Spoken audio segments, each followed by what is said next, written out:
In this video, we will solve 7th question from second set of mechanical engineering question paper that was conducted in GATE 2018.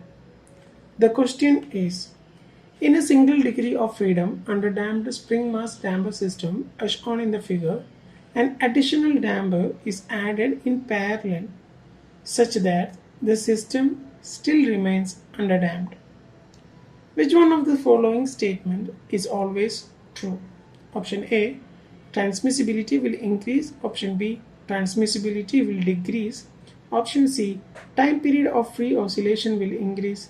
Option D, time period of free oscillation will decrease. You can also refer to the NPTEL video, Module 1, Lecture 8, Transmissibility and Base Isolation, Civil Engineering, coordinated by IIT Bombay.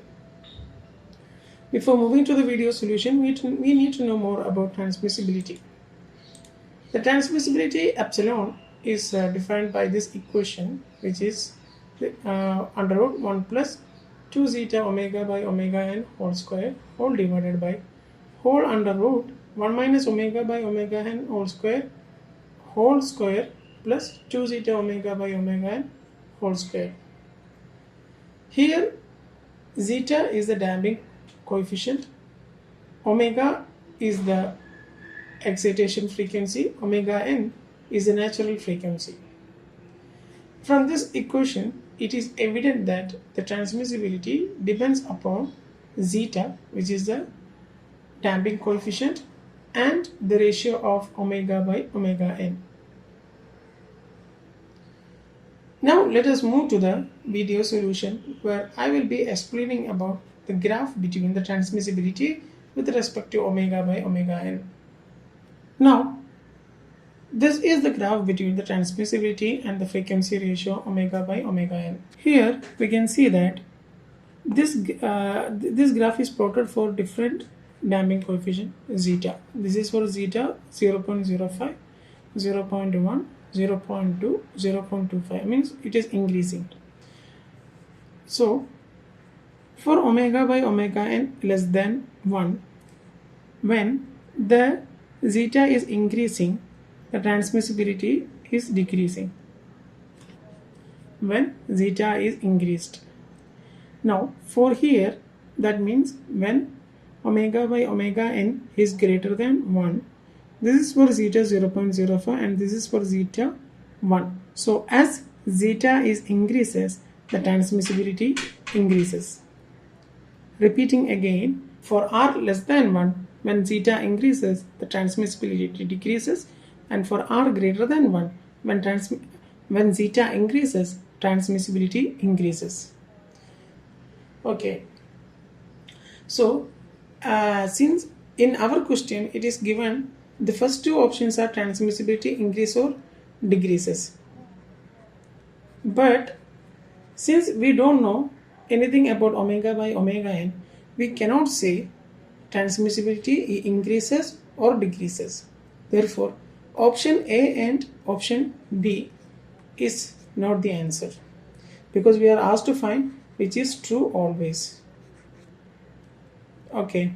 In case if it is given that it is r less than 1, then when zeta is connected to parallel, zeta increases.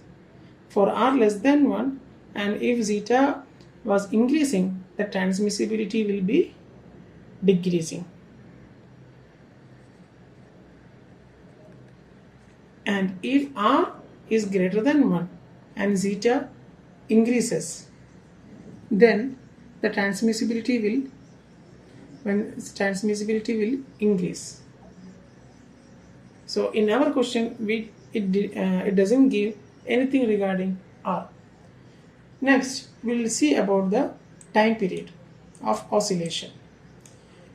We know that omega d equal to omega n into under root 1 minus zeta square for underdamped. Underdamped means zeta is less than 1. If zeta is less than 1, this is positive. If it is overdamped, the equation will be zeta square minus 1. Okay. Next, we have to find now. Okay, now when we add an extra damper parallel to it, what happened to zeta? Zeta increases. So zeta square, it will increase further. So 1 minus zeta square, the value will decrease. Therefore, omega d will decrease when zeta increases. Now, what is Td? Td is 2 pi by omega d. When omega d increases, Td will increase. Therefore, we can say that the time period of oscillation will increase. Td will increase. Coming back to the slides. For this question, when an extra damper is connected parallel to the system, then the time period of free oscillation will increase. For more reference and clarification, you can refer to the NPTEL video, Module 1, Lecture 8, Transmissibility and Base Location, Civil Engineering, coordinated by IIT Bombay. Thank you.